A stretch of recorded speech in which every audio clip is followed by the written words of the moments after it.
Welcome to episode 75 of the Quest Lore series, Ghosts Ahoy. To start this quest you must have completed the Restless Ghost and Priest in Peril.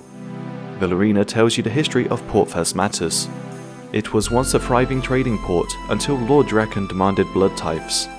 The population declined, and one day a mage called Necrovarus from the distant lands east of Mauritania promised to help deal with Lord Draken.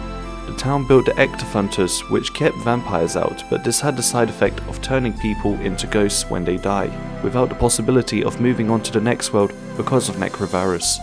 You offer to help fix this problem, but Necrovarus isn't one for negotiating. Valerina suggests speaking with one of her old friends in a wooden shack in the north of Mauritania. The old crone's memory is a bit foggy, and she would like tea served in her special cup. In the swamp you find some nettles to make the tea, and you add some milk. This refreshes her memory, and she can enchant your Ghost Speak amulet to command ghosts, but first she needs Necrovarus' robes and a book written by Harakanto of the Eastern Isles alongside a translation manual. You ask the old crone if there's anything else you can do to help her in the meantime, and she tells you the sad story of her son leaving to sail with pirates. She hands you a toy boat he used to play with, but the paint has chipped off, and she asks that if you see him, to tell him that she forgives him for leaving. On a shipwreck you see 3 colours of a flag, and restore the colour to the toy ship.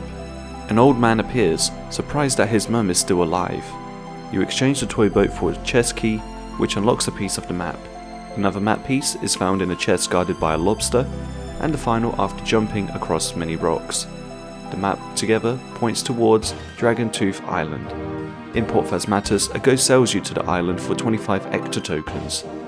Following the map you dig where X marks the spot, and find the Book of Harakanto. Next, back at the port, you meet Akharanu, who is from the east. He'll trade a translation manual for a longbow signed by Robin Hood, who's in the pub. Robin Hood doesn't want to sign it, but after losing a few gambles off rune draw, he compensates by signing the bow. This is exchanged with Akharanu for the translation manual. Next, the ghost that runs the pub asks you to change Robin Hood's bed linen. A bucket of slime from the Ectofuntus is used on the bedsheet, and you now have a ghost disguise. Gravingus needs 10 signatures to protest Necrovarus' rule, which you get. When showing this to Necrovarus, he burns the petition, accidentally dropping a key. The key unlocks a room with his coffin, where you get his robes. With the robes, the amulet, the Book of Harakanto and the translation manual, the old crone performs the enchantment ritual.